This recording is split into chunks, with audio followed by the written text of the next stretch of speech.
Today is National Grief Awareness Day. This day is dedicated to talking about the many ways to cope with loss and the fact that no one needs to grieve alone.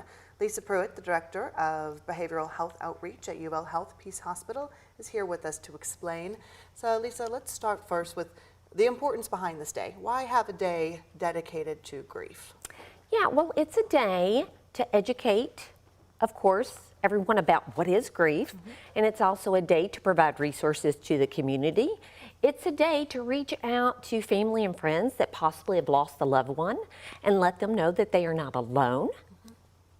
And what are some of the ways when you think about grief? Most people have lost someone. They've felt this on some sort of the spectrum, but it can be more than just sadness. What are some of the impacts people can have in their life? Absolutely. Well, grief itself is a normal and natural reaction to loss. And it's a lot of conflicting feelings that arise due to the end of or change in a familiar pattern of behavior. So they may have trouble sleeping. They may lose their appetite. Appetite changes. It may be eating too much or too little.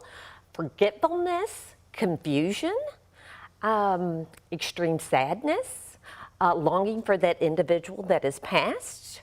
I mean, there's, and it could be joy at the same time, remembering, having favorite memories of the person, that has passed. One minute, and the next minute it may be, crying and sobbing because you miss them so much. It certainly is a really complicated thing to go through. So what are some of your techniques that you tell people to try to cope?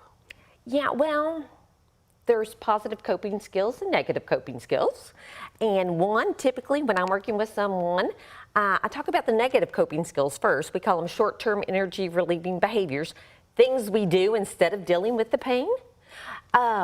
But to cope, definitely find some type of support. It could be a family member, it could be a minister, it may be a therapist, it may be a support group. So definitely find someone that you can talk to, someone that you can trust, someone that is non-judgmental, and someone that will just listen to you and be there with you.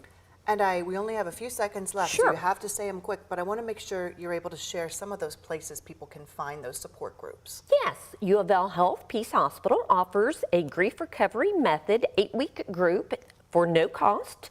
To sign up, dial 363-7900.